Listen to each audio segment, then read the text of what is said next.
America और Israel ने Iran पर हमला करके जो गलती कर दी है उसका खामियाजा अमेरिका को और साथ साथ इजराइल को भुगतना पड़ेगा।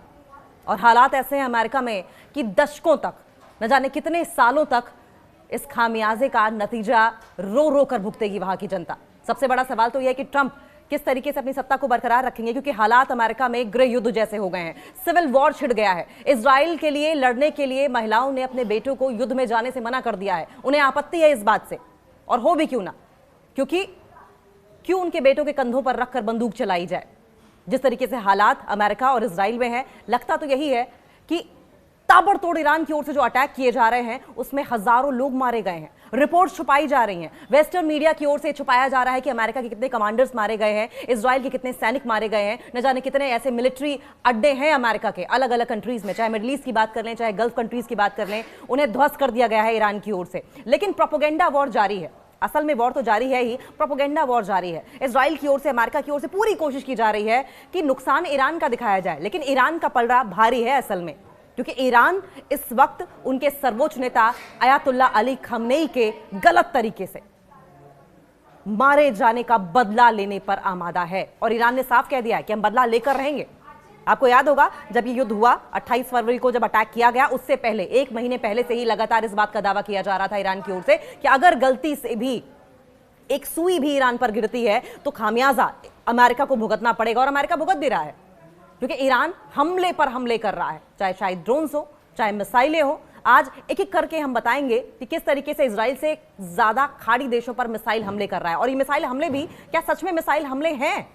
क्या वाकई गल्फ कंट्रीज पर मिसाइल अटैक कर रहा है ईरान, या इजराइल कर रहा है, या फिर ईरान के नाम पर इजराइल अपनी तरफ से अटैक कर रहा है और नाम ईरान का लगा रहा है, जिससे कि शिया और सुन्नी देशों में आपस में लड़ाई हो जाए। लेकिन यहां पर भी इजराइल फेल हो रहा है, यहां पर भी अमेरिका मुंह की खा रहा है, क्योंकि शिया सुन्नी देशों में आपसी सहमति, आपसी समझ देखने को मिल रही है।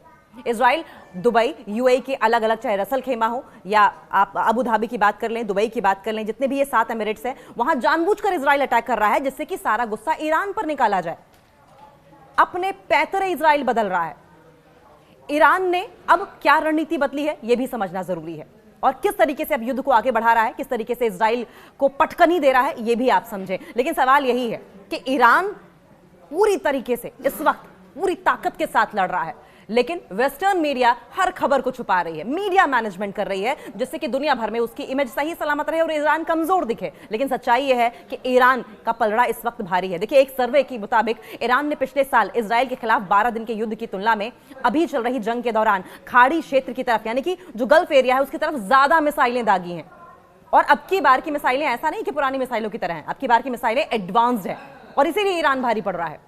सऊदी अरब की बात कर लें, कतर की बात कर लें, यूएई की बात कर लें, बहरीन की बात कर लें और कुवैत की बात कर लें, जो आंकड़े जारी किए हैं इन देशों ने, उनके मुताबिक 28 फरवरी से 4 मार्च तक की अगर बात करें तो खाड़ी देशों पर, गल्फ कंट्रीज पर दागी गई मिसाइलों की संख्या 550 से ज्यादा है। अमेरिका माने ना माने, इजराइल माने ना माने, दुनिया मान रही है, गल्फ कंट्रीज मान रही है, जिन कंट्रीज का दुनिया भर में दबदबा है वो मान रही है। ओमान ने अपने यहां मिसाइल और ड्रोन हमलों की संख्या बताई नहीं है। दूसरी तरफ वाशिंगटन और इजराइल ने ईरान पर हजारों बम गिराए हैं। देखिए, अगर दुबई की बात करें, यूएई की बात करें, तो अगर 7 एमिरेट्स की बात करें तो रसल खेमा से मुश्किल से 15 किलोमीटर का डिस्टेंस है ओमान का। ओमान इस वक्त न्यूट्रल कंट्री है, लेकिन फिर भी ओमान ये मान रही है कि ईरान की ओर से ताबड़तोड़ हमले किए गए हैं अमेरिका पर, इजराइल पर, न्यूट्रल कंट्री भी, जिसे किसी चीज का लालच नहीं है। ईरान के राष्ट्रपति मसूद पेजेश्कियान ने खाड़ी देशों पर इन हमलों के लिए माफी मांगी है। माफी इसलिए मांगी जिससे कि आपसी सौहार्द, आपसी सहमति बनी रहे। लेकिन दरअसल सच्चाई यह है कि गल्फ कंट्रीज भी जानती हैं कि ये जो अटैक है वो किया जा रहा है इजराइल की ओर से, और प्रोपेगेंडा के तहत ईरान का नाम लगाया जा रहा है, और ईरान उस पर भी जिम्मेदारी दिखा रहा है, उस पर भी सामने आकर जिम्मेदारी लेने की कोशिश कर रहा है, जिससे कि किसी भी तरीके से कोई गलत अफवाह ना फैले। लेकिन इतनी सतर्कता के बावजूद ईरान हमले करने में कोई कोर कसर नहीं छोड़ रहा है। ईरान की कोशिश यह है कि किसी देश को नुकसान ना हो, उन देशों में मौजूद अमेरिका के जो मिलिट्री बेसेस हैं उन्हें जरूर तबाह कर दिया जाए। मसूद पेजेश्कियान की ओर से यह वादा किया गया है कि अगर उनकी धरती का इस्तेमाल ईरान पर हमले के लिए नहीं किया जाएगा तो ईरान भी उन देशों पर हमला नहीं करेगा।